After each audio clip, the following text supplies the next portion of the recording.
Hello, everyone. I'm here to tell you a bit of a story today, and it's related to bullying, but it's a little bit of a different angle about it.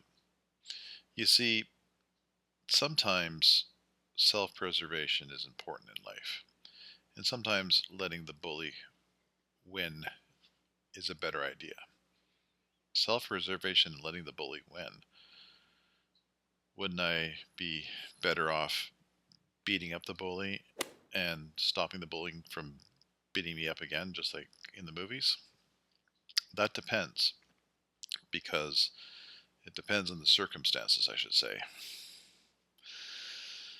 Because you may not be just dealing with that bully, you may be dealing with other associates to that bully, and that's important to think of. And I'm not assuming gangs necessarily, but that's one example. So let's look at it. Let me just start off by this, and if I tell you a story, it's probably easier to understand. Self preservation and letting the bully win, in quotation marks. Okay, so here's the story. I wrote it down here. So sometimes in life, you have to let people win. Not because you're weak, okay, but because you're protecting yourself more than just proving a point. Today, I want to tell you a story from uh, my friend's high school days. Let's call my friend, let's call him Best Version. It doesn't matter. It could be a female too. We could call her Best Version. It doesn't matter. The person's name is Best Version. And the antagonist's name, the bully, we're going to call him uh, Marshmallow Sog Pants. Okay, so we're going to talk about how this person, Best Version, learned a very important lesson in this situation about self preservation and letting this bully, Marshmallow Sog Pants, win for a good reason. Let's get into it.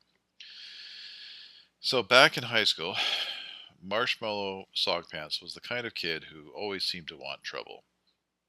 He was short, and I'm not talking about short man syndrome or anything like that. I should let that know. Nothing against short people, okay? Because there's lots of nice short people. There's lots of nice people here, anyways. But he was. I just wanted to describe him. He was short. He was aggressive, and he was part of that. The cool crowd, the ones that are part of the club. You know, um, that that they get away with almost anything.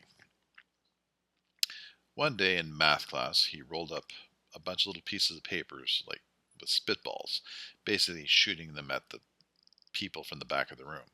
And he went after Best Version. Best Version didn't like that. It was very frustrating, ridiculous, and if I'm being honest, for Best Version's perspective, from Best Version's perspective, it's a little intimidating. Anyway, so the conflict builds. There's a time when Marshmallow challenged Best Version to a fight behind the school building off the school grounds. There's always something off the school grounds, as if the teachers are going to do anything about a school fight anyway, right? It'd have to actually be right in the hallway or something, and they don't want to deal with it. So, but students always like to. Anyways, I'm getting off topic. It was such a dumb thing. Anyway, so he had. Anyways, Marshmallow had his friends with him, and there was others there too, and they seemed ready to escalate things, and that's where Best Version was kind of afraid in a way and intimidated, not by having a fight with Marshmallow Sog Pants, but by the other gang members. And a little bit of a background about Marshmallow. Marshmallow Sog Pants was part of a gang, okay, allegedly. We'll call it the Space Martian group. Yeah, the Martian Mafia, we'll call it. Anyway, even though Best Version was taller and bigger, he hesitated. It wasn't because he was weak. It's because he knew that if he won, um, and if it escalated, it would get much worse for him. Not just with Marshmallow Sog Pants, but the other members Marshmallow was connected to. So what did best version do? He made a conscious choice. He let Marshmallow win. Win. He didn't want to risk serious trouble or injury, and he knew that by stepping back, it was about protecting himself, not necessarily admitting defeat. And now it felt strange at the time, and it was a little frustrating, but it was the smarter move. Now you might say that's a bad idea because now Marshmallow would go and fight other people, and certainly that's what he did because that's what bullies do anyway. Anyway, later, Marshmallow would brag about the fight in front of others, trying to boost his ego. But eventually, he kind of didn't bother with best version that much anymore. But there was a point where Marshmallow wouldn't shut up about um, bullying best version. So best version, well, actually, someone actually said in front of Marshmallow, well, if best version you had to fight again, best version would literally kill you. And Marshmallow said, well, I wouldn't give him the opportunity for a rematch anyway. But that pretty much ended it because Marshmallow kind of stopped bothering best version. Marshmallow realized that best version was willing to stand up if necessary, and that made a difference. But why was it different this time? Because basically, best version, mafia or not, friends or not, he was getting pretty annoyed with Marshmallow. So, what's the lesson here, though? Standing your ground sometimes doesn't mean fighting and winning every battle. It doesn't mean even fighting every battle. It just means knowing what battles are worth it and which ones are not. So, what's the takeaway of this? Being chicken? That was the old expression used back in the day. You're such a chicken. That's that's not what it is.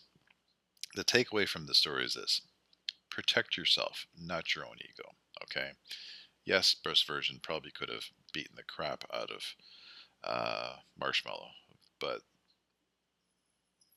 there would have been a lot of escalation and follow up after that, with especially with the mafia members that Marshmallow was connected with.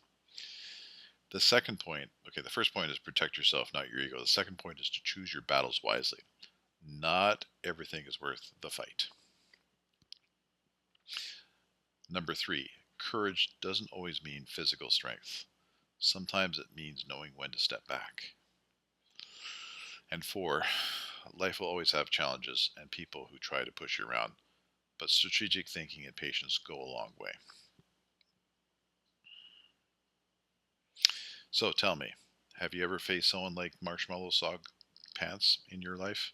Of course, that's not his real name. But, we got to protect people and their privacy. But let's just say he's a fictional character. Anyways, have you ever faced a person like that? How did you handle it? Share your story below in the comments, okay?